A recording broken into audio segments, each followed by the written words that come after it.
আসসালামু বন্ধুরা, আমি আছি ভাইরাল মিজান ভাইয়ের হোটেলে। মিজান ভাই আমার সামনে বসা আছে। গেছে 27 রমজানের 500 লোকের স্যারি ফ্রিতে খাওয়াইছে। একটা মানুষ আসলে কতটুকু উদার হইলে এরকম কাজ করতে পারে। 28 রমজানে উনি বাড়িতে চলে যাবে। তো এই হোটেলও তো আসলে প্রত্যেক দিন মনে করুন যে 1500-2000 লোকের খাবার খাওয়ানো হয় এবং প্রত্যেক দিন 100-200 লোকের ফ্রি খাবার খাওয়াচ্ছে। আজকে সেই মিজান ভাই তার 3টা মেয়ে, তার ফ্যামিলি সহ বাড়িতে যাবে। বাড়িতে মা আছে। আপনারা তো অনেকে মনে করতে পারেন যে এই হোটেল থেকে মিজান ভাই প্রতিদিন হাজার হাজার লক্ষ লক্ষ টাকা ইনকাম করতেছে, কিন্তু একটা কথা শুনে আমি রীতিমতো অবাক হয়ে গেলাম।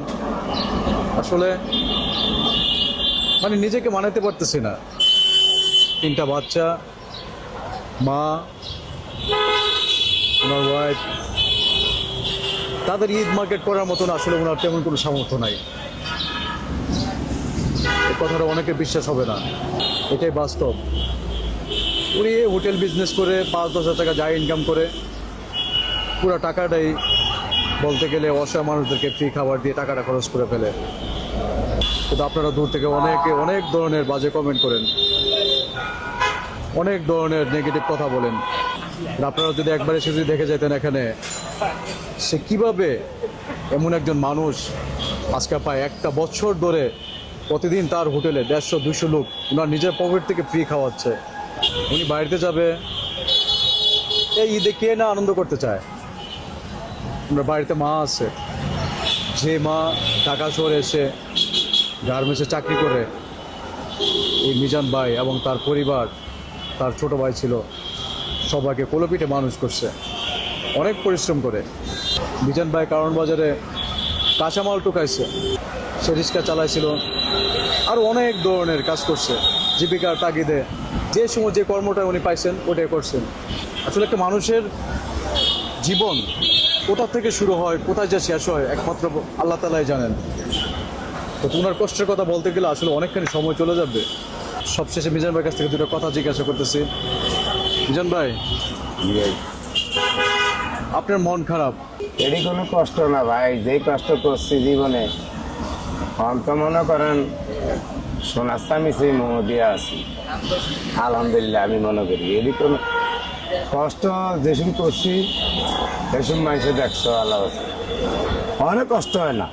ওই মাঝে মধ্যে হিসাব কিতাব না মিলে তাহলে একটু দিন ধরে থাই কথাবার্তা কম করে এই পর্যন্ত আর কি। যাক ভাই, মানুষের সময় আসলে সবসময় এক থাকে না। তো দোয়া করে আল্লাহ তাআলা আপনাকে, যে সমস্যায় আছেন খুব অচিরে এই সমস্যার সমাধান হয়ে যাবে। তো যাই হোক, এই রমজান মাসে মিজান ভাইয়ের হোটেল চলছে, কিন্তু ওরকমভাবে আসলে ব্যবসা হয় নাই। মেইন রোডের সাথে ব্যবসা শুরু থেকে অনেকভাবে চেষ্টা করা হয়েছিল আসলে ইফতার দিয়ে, ভাত দিয়ে, স্যারের টাইমে বা ইফতারের পরে। তো যাক, মোটামুটি চলছে। তো ঈদের পরে ইনশাল্লাহ আবার সে আগের মতন হোটেল চলবে, ওইটা আমরা প্রত্যাশা করি। আপনারা ঈদের পরে আপনাদের দাওয়াত রইল মিজান ভাই হোটেলে। আপনারা আসবেন, মিজান ভাইকে সবাই ভালোবাসবেন, তার হোটেলে এসে একবেলা খেয়ে যাবেন। আমাদের আসলে কোনো কিছু চাওয়া পাওয়া নাই। আপনারা এখানে আসবেন, মিজান ভাইয়ের সাথে দেখা করে যাবেন, 1 প্লেট খাবার খেয়ে যাবেন, এটাই আমাদের চাওয়া। আর মিজান ভাইয়ের কাছ থেকে এখন বিদায় নেব, কারণ হচ্ছে উনি ঈদে বাড়িতে যাবে, মা আছে, মার সাথে ঈদ করবে। তো ভাই খুব মন খারাপ নিয়ে বাড়িতে যাচ্ছে, এটা দেখে খুব আমার কাছে, নিজের কাছে খুব খারাপ লাগতেছে। তারপর মিজান ভাইকে জানাবো, ভাই ঈদ মোবারক, ভালো থাকেন ইনশাল্লাহ।